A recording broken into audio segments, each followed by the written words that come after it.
You're listening to Two Bobs, Conversations on the Art of Creative Entrepreneurship with David C. Baker and Blair Enns.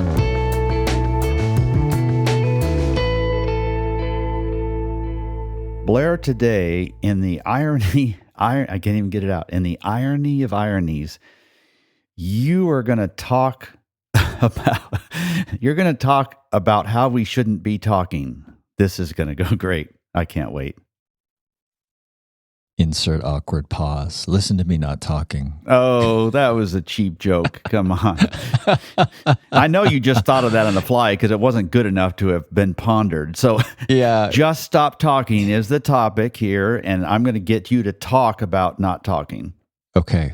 Good luck. I'm Zen-like, peaceful. I can end this early. This is not much of a threat. You've got other things you could be doing, right? So there's a problem, and it's not like you haven't been aware of this for years, but it keeps popping up and becoming unignorable. As soon as you told me what you wanted to talk about, I said, oh, yeah, this is great. Let's do it. This is good. You know what? You're aware of a problem that exists, and it's like, oh, yeah, I'm used to seeing this problem. And you kind of live with it to a certain extent. I had this experience recently where there's a part of my house that's just a mess because of me. And I just saw it through fresh eyes one day. And I realized, oh my God, it's not a mess. It's a disaster. And I've been living with it. I haven't been able to see it. I knew it was there, but I have not appreciated the size of this disaster that I have created. Now, I don't think I've created this problem, but the problem is that salespeople talk too much. I've been aware of that forever. But just recently, over the last few weeks, in the work that I'm doing, I'm just seeing it is really pervasive. And I don't think we understand what a profound effect it has on our sales outcomes, the fact that we talk too much. So I just wanted to double down on, I wanted to write through the problem, so I've written through it, and now we'll talk about it. I wanted to write through it so I could just be clear on where is it that I see this showing up. How does it feel to the client? What are the implications in your sales results in your business? And then offer some structured guidance on, well, it's a problem we all know we have, or many of us do. So clearly, knowledge of the problem isn't enough to solve it. So what do we do about it? So I've got some guidance on that. Was there something that prompted you to think about this more recently, or is it just finally the pressure built and you thought, let's talk about this? No, I just, for the nature of some of the work I'm doing these days, I find myself observing a lot more sales conversations than I do typically. The pattern's always been there, and I realize it is so pervasive. Even what I would consider to be good salespeople or better salespeople still talk too much in the sale. The first thing I thought of when you sent me this topic was the sales calls that I'm getting. I don't know, it seems like once a week now I get one. That's obviously not a human. It's a recording with pauses built in that are designed to anticipate when I'm going to say something, anticipate what my question is, and then try to answer it and so on. I fell for one of those yesterday, and it was a pretty good deal. And then when I realized it was a recording, then I was just furious at it. Like, of course, it made no difference, but I'm cussing at it and everything, teaching it new words. But it got me to realize, why does this frustrate me deep in my soul? It's because I know they're not listening. Yes. It makes me feel like less of a human because you don't think I'm going to know when a real person is listening. So translating that into sales, we know what it means, like we're talking too much, but more specifically, how does this show up?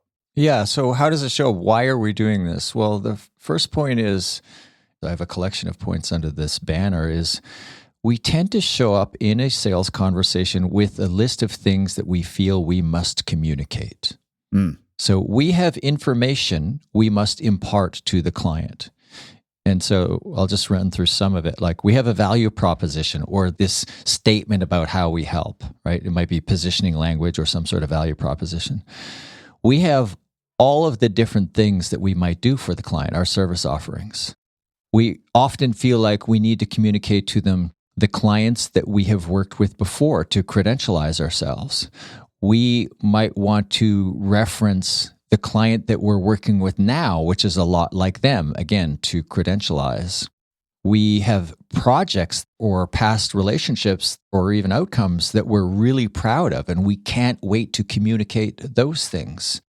We have projects that we're not only proud of, but we think are very directly relevant to the prospect we're talking to, and we want to communicate those things. We have a proprietary process, whether it's really is proprietary or not. We have some sort of codified methodology on how we bring our expertise to bear, and we can't wait to talk about this. So we tend to enter the sale with all of these different points that we feel like it is our job, and we can't wait to communicate them to the client.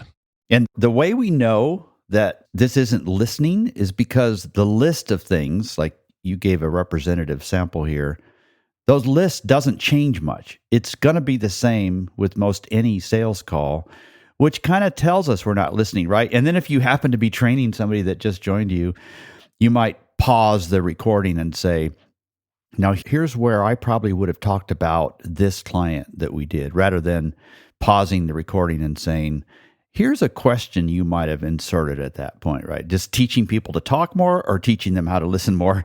And all this list of 6, 7 things, that's a lot of stuff to get in there. Like that's going to take up most of our sales call. Yeah, your sales calls are going to have to be at least an hour long because you have a lot you want to say. But then ask yourself, is your client sitting there? Is that what they're looking for? I mean, you have a website. Have they been to your website? Have they got a lot of these questions answered already? Anyway, that's the first collection of things. The first issue is we have a list of things we want to communicate. Right. And then you're putting pressure on yourself in some unique ways in almost every situation too. Yeah, it's the second kind of category of issues here is that you've put pressure on yourself to do various things. And one of them, I see this often, I talk about it often, is when we are in salesperson mode, when we're stepping into that role, whether it's what we do full-time or we're doing it part-time as a way to win new business, we feel this pressure to be brilliant. We want to show off our brilliance, our expertise. How do we show that off? We intuitively think we show it off through statements, and it's somewhat counterintuitive, but for the most part, this is a generalization, we do a better job of that by asking questions, but we do feel like we've got to be brilliant, so we feel that pressure to communicate how smart we are by saying things. And we feel pressure to match the client's need to our supply. So the client's talking, we're trying really hard to actually listen, but they state a need and we have a solution for that need. I've talked about this before. We quit listening. It's really hard for a salesperson in that moment who's got a finite number of things that they might sell to not immediately match their supply to the client's need. And we try to resist getting too distracted in our own minds, but what's really hard to resist is speaking that out loud. So what does it sound like? The client is saying, oh, and I also have a problem in this area with the website. And the response is, oh, we do that. We've done that for somebody before. So we match need to supply. And then similar to that, we match our experience to their need. So we say, we've done that, or we can do that. Or you need X. So we feel pressure to be brilliant and we feel pressure to, in the moment, often while the client is still speaking, we cut them off to match their need to our supply or their need to our experience. So that's just a category of things, of pressures that we put on ourselves. We shouldn't be taking any of these pressures on because none of these things are the right thing to do. And in this space, often the salesperson, the new business person, is the principal. So you can picture the principal jumping to that conclusion. We do that too. And then in the back of her mind as well, like, oh, and payroll is next Thursday too. So yeah, all these pressures that we're feeling, right? But, this is all under the category of how does this show up? When we're listening to a sales conversation, why does it sound like somebody's talking too much? The other part of this here that you point out is that money is a part of it, and not many of us are all that comfortable talking about money. So money's in this equation, and because we're uncomfortable, we just blather on, or what? Yeah, it's a recurring theme in a lot of the discussions we have in this podcast is this idea that there's something about when the conversation turns to money, the dynamics change, the pressure builds, we find it stressful. And in simple terms, I've talked about this before. This is an idea from Oren Klaff, who wrote a really good book called Pitch Anything. He has this phrase, I am the prize, and we use that phrase too. We build on it. We say, I am the expert, I am the prize. So there's a generalization that only one of you, the buyer or the seller can see themselves as the prize to be won in the relationship. And as salespeople, our default is to think that the client is the prize because they have the money. But when we are an appropriately positioned specialist, an expert of some kind, our reality is probably closer to this truth, and that is that we have more alternative sources of money than the client has alternative sources of expertise. And if that isn't the case, then we probably have a positioning problem. But if it is the case, if that's the reality, then we should see ourselves as the prize to be won, and that should dissipate some of the stress from the money conversations. Yeah. Even if it isn't the specific words you're using, they're going to pick up something in your voice and your panic versus your confidence that we can talk about money if you want, right? It is what it is, though. Yeah, there's that demeanor. Like, you don't have to say much. The client can glean from the way you show up, your body language, the look on your face, how tightly you're holding yourself. They can glean like how much or how little you value your own contribution to this relationship.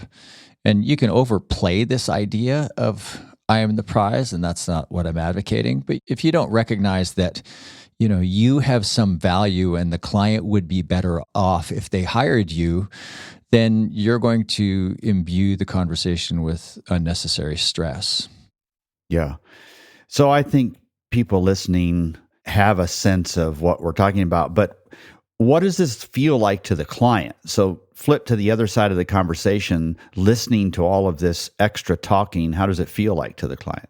Yeah, I wish I could go back 10 years and watch recordings of myself in a sales conversation where I'm convinced I spoke too much. I may still speak too much now in a sales conversation, but it feels to me like I don't. So how does it feel to the client? If I could go back and watch a recording from 10 years ago, and enough time has gone by that I could put myself in the client's shoes, I would probably feel like your constant talking at me, proving convincing, tells me you're not very good at this or you're not very busy. You seem to kind of lack some confidence in your own abilities. That's the first thing that shines through. And we talk about another healthy generalization that we make at Win Without Pitching is this idea that there are only two positions you can occupy in your relationship with your clients, and that is one is a vendor and the other is the expert. So if you're talking too much, you're busy trying to communicate things. You do it in part because you think that's how you have to prove your expertise. But that's really the behavior of a vendor. It is not the behavior of the expert. The expert recognizes and values their own expertise. They show up with this confidence where they're not working too hard to make sure that you understand it. They assume you know it. And then as the conversation goes on, if it turns out the client doesn't recognize the seller's expertise, they're going to have questions, and you're going to have opportunities to address that when you're answering their specific questions. But you should be showing up with this expert mindset. I am the expert, I am the prize. And that should release you of this kind of sense of pressure to keep talking. So how does it feel to the client? It feels like you're a vendor. The sale is the sample. That's something that you say a lot. And it applies here, maybe, I'm not sure.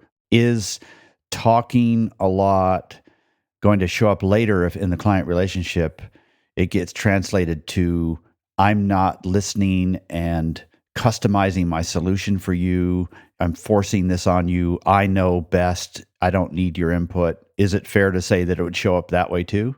Yeah, it absolutely does. So a couple of episodes ago, we talked about this idea of there's this salesperson you and this expert you, and they both show up differently in the sale, and salesperson you is not a very good advertisement for expert you. So you really want to try to let go of all this salesperson baggage and show up as expert you. And when you're talking all the time, that is salesperson you. You think you're modeling expertise, but that is salesperson you trying to impersonate expert you. How about just expert you shows up? That's good enough. It's less energy. Yeah. Just to quit being two people. So we know what it looks like from our standpoint as salespeople, and we know what it feels like to the client. The results, though, are two you've listed here. One is poor closing ratios, which makes perfect sense to me. The other is prospects going dark, and that what I don't understand. What are the implications? What are the results? Well, you have poor sales numbers. You have poor closing ratios. Maybe your average price is lower than it should be. But the non-obvious one is you have this pipeline full of prospects that aren't moving. And so you might even be at the proposal stage. You have all these proposals out and you're not hearing back. That's what I mean, prospects go dark. Is it because they don't feel like they're being listened to? They're just not interested and they don't think you're interested in them as people? Is it psychological or something else? Your vendor-like behavior has imbued their decision with a large amount of doubt. And they are uncertain. They are conflicted. They want to hire expert you, but all they're seeing so far is salesperson you, and they're not convinced that you are the right person or yours is the right organization. So they're not saying no, and they're not saying yes. They're just not making decisions. They're steeped in their buyer's remorse, and it's not so much about what you said, although the issue is you're talking too much. It's how you have been showing up in the sale. All of the subtle things, including you talking too much, have got you positioned as the needy vendor, and you're building the buyer's remorse, which sets in even before a client buys. This is why you don't have to be an extrovert to be an effective salesperson. Introverts can be better listeners just by definition, right? I think that's a great point, underappreciated. And I don't think I've thought about this a lot, but my intuition, based on what you said, is I actually think you're right. I think in certain domains, the domains of where you're selling expertise, you're going to deliver that expertise, and first you're selling it.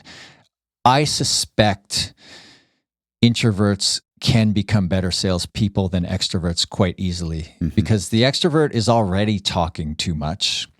Then you put them into a sales situation, they're talking way too much.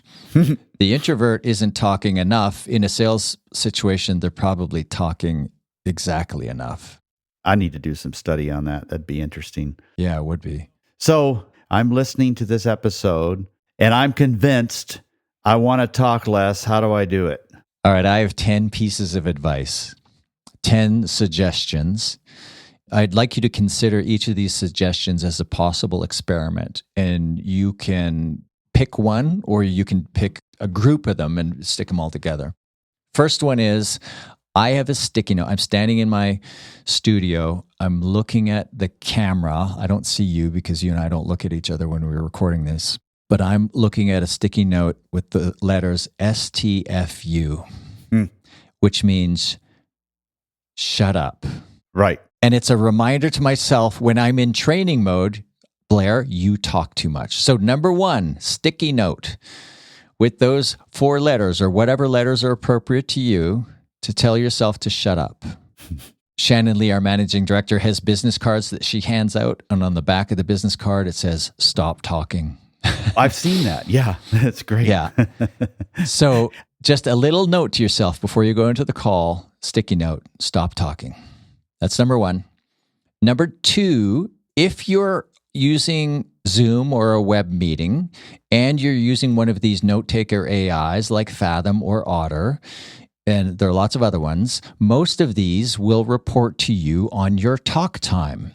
You should aim to keep your talk time in a sales conversation below 40%. In fact, there's a widely understood metric across the broad spectrum of sales that in general, a salesperson should be speaking 30% of the time in a sales call. So shoot for a baseline, establish a baseline first. Just look at the most recent conversation or track the next one and see what you get and see if you can't get that number below 40. Or maybe you could say, let's just drop 20% for everybody. Yeah. Take 20% off everything. But drop it, whatever. Yeah. I use Fathom. And I've never looked that up. That would be fascinating. I use it, and there's a big number glaring at me in meetings, in conversations, that shows what percentage of the time that I am speaking. Somebody once said, I don't remember who, I wish I could attribute this properly, but if you feel after a conversation, this isn't about sales specifically, but if you feel after a conversation or a meeting that you got to speak a fair, in quotes, a fair amount of time, you're comfortable with the amount of time you got to speak, then you almost certainly were speaking too much. Well, when I talk more than normal, it's because there's somebody in the conversation who's really boring, and I just cannot bring myself to listen to it anymore. I'd rather hear myself than them, and normally that's not the case. People, I can validate that this is in fact true. So sticky note, measure how long you're speaking, aim for 40%. Yeah. 3 is let go of it all. Yeah, go in with nothing you have to communicate. So that list I read off at the beginning, which is value proposition, experience with clients, etc., just like strike that from your repertoire and tell yourself, I am not allowed to talk about any of these things unless the client asks me specifically. So you go in with this blank slate and you tell yourself, there's no single piece of information that I am looking to communicate in this sales conversation. And this is going to be a hard one to try on. So maybe in your next sales conversation with a prospect that you think isn't a very good fit, one that you're willing to make mistakes on. Can I just rant here I've been a pretty good boy for months on end here. That's why we do this for the last 7 years, so that you can have an occasional rant. So you've been holding back, have at it. This doesn't just upset me, make me angry. It just pisses me off. And I'm going to illustrate this first. So the difference between when I'm on a sales call with somebody that just found me, doesn't know I'm an author, doesn't listen to the podcast, doesn't read all the 2 million words on the website, contrast that with somebody that I've had a connection with for years. So it's a very different kind of conversation. And I really hate the first kind, because if you as an agency do a good job of articulating who you are and your ideal client and perspectives on what you believe and the process and your clients, and you are in regular conversations with your prospects, a sales call can be exactly what you're wanting here. But if you just fail to do your fucking job by not putting marketing stuff out there all the time, well, this is the first time the prospect has ever had a chance to learn anything about you. So what do you think it's going to look like? It's going to look exactly like you just blabbing on and on because of all these things that you didn't have the discipline to put in over the years you should have been marketing your firm. And it really pisses me off. Wow, how do you really feel? I'm trying to hold back. It's just not working. That's a great insight. And let me rephrase in my own words what I think I heard you say, which is salespeople talk too much because they're trying to do the job that their marketing should have done for a long period of time beforehand. Yes, that was a lot more succinct and kind, but that's exactly the point. And I had never really thought about it that way until reading through your notes. And it's like, well, of course, because that should be part of the things we need to ask people to do is, well, quit leaving everything to that one little conversation where you're going to be desperate, right? Yeah. It reminds me of something I first read that you wrote many years ago, this idea that marketing is not about getting new clients specifically. I mean, it is, but you say marketing is really about control. What you mean by that is driving a steady stream of inbound opportunities to you so you get to pick and choose. And you're driving those opportunities to you because you're putting your expertise out there. You're letting them make these judgments of you. You're letting them make an assessment of your knowledge level, your skill, your ability to help. And then by the time they reach out to you, they already see you as an expert. In our world, we call that the flip. And we've talked about this in the model in the episode we did called The 4 Conversations. But I think it's a great insight. Salespeople talk too much because the marketing job hasn't been done and they try to do it in a conversation quite quickly. Yeah. Well, okay, sorry. Can we resume? I got off on that because in point 3 was you said, let go of it all. You don't have to communicate anything. And I thought, well, if you've not done any marketing, you've got something to communicate. And your 4th one is, I love this about questions and not statements. And I also love the fact that it uses a framework phrase. Yeah. It's have a framework going into your sales conversations. You should have a framework for this conversation. And the framework should be not about the statements that you make, but about the questions you ask. And you use your talk time to ask questions. And then when the client has questions of you, You answer the questions. You don't pull out a deck. You don't go into presentation mode. Your framework is about questions, not statements. Yeah. Fifth, learn to use pauses, like what you tried to do at the beginning of this episode. Well, I thought I did very well at that. Learn to get comfortable with pauses, seek to increase their length and their frequency. And this is hard at first, but it gets easier very quickly, becomes very powerful. So just leave pauses in the conversation. Dig deeper is the sixth suggestion. In other words, follow a trail, right? See where it's going. Ask a second question. Yeah, get the client to elaborate, to stretch out their answers. So you ask a question, they give you an answer. That's interesting. Say more about that. They keep talking. You want them to continue going. They might make a statement. Yeah, our website isn't very good. And you mirror back, your website isn't very good? With a question mark. A lot of people have learned this from Chris Voss and his book, Never Split the Difference. Just mirror back what they said with a question mark and watch as the client keeps talking. So use that technique to keep digging. Your seventh suggestion is give yourself some homework, give yourself something to do so that you're not as likely to talk. Yeah, and I tried this today. I wrote this down in preparation for this podcast as I was coming up with trying to answer my own question. Well, what are the things that you can do? And I tried this today. It's really powerful. So here's the quiz. Can you name the emotion the client is feeling? So you're listening and you have some homework. And the homework is you're listening to the words, but what is the emotional state of the client? What are they feeling? Are they nervous? Are they afraid? Are they emboldened? Whatever the state is, whether it's an emotion or some sort of other similar state, play the game of being quiet and trying to put a label on the emotion, because if you can understand the client emotionally, you'll have this deeper connection. It will also force you to not speak so much. Eighth, the idea is instead of making statements, go to a meeting with a framework of questions. And then once you've finished asking those questions in your framework, ask them if there's anything else they need to know, right? Will they usually ask something? They usually will, right? Yeah, that's back to this idea of going in with a framework of questions. And then when you're done asking your questions, ask the client, what do you need to know about us? If you've done a great job of marketing, then there won't be a lot of questions. But there might be a lot of questions. They might not know anything about you, but answer the questions as they arise. Don't go into presentation mode. Don't pull out a 30-minute deck on this. Ask the questions and then answer them. Yeah. Ninth is rely on somebody other than yourself to give you some perspective on this. Would that be somebody else in your office usually? I know you're a big fan of this idea generally, speaking across a lot of different domains. Just have somebody audit you. Have somebody follow you around. So auditing your sales calls these days is really easy because most of them are on Zoom. Most of us are recording most of our calls. I recorded a call. So we do this fairly routinely, but I had a call with a friend of mine who's an author who wanted to walk through his keynote speech. And so I just shut up and listened, and I was taking notes. So Fathom is recording, and it's recording the transcript, and I'm highlighting key parts, positive and negative.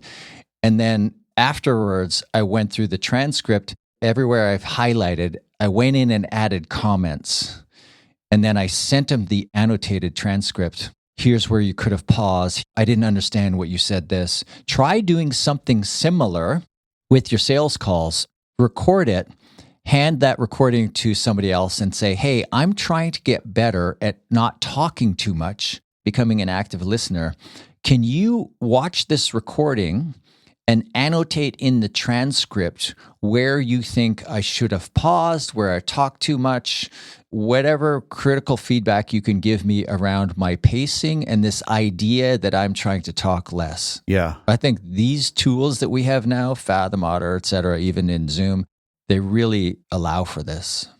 Especially if you give that assignment, make that request of somebody, a friend of yours or a colleague, where you always feel heard when you talk to them. Yeah. There's this woman that you've talked about multiple times, like she would be the one that you would hand it to, just because they obviously have that skill. That would be interesting. And the last one. The last one is a question. Can you gamify this? If the goal is to not talk so much during sales conversations and you're using these techniques and you're having somebody audit you, is there a way to gamify this? It's an intriguing question. I'm not sure that I would do it, but... You mean like take a drink after you talk too much each time? That's actually a pretty good idea. Let's you and I do that. Let's have a drinking game podcast episode. We are totally doing this. Okay. But I'm thinking, like, would taking a drink, would that make you talk more or less? It'd probably make you talk more. So maybe you couldn't take a drink unless you quit talking. Oh my God, we're doing this. We're totally doing this. Okay.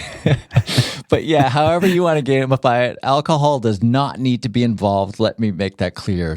But of course, you're free to include it. So yeah, gamify it. This is, oddly enough, our Just Stop Talking episode went pretty long. Yeah, one of the longer ones in quite a while. I know. Irony of ironies. Thank you, Blair. Thanks, David. Thank you for listening to Two Bobs with David C. Baker and Blair Enns. Read episode notes and transcripts at twobobs.com. That's the number 2, BOBS.com.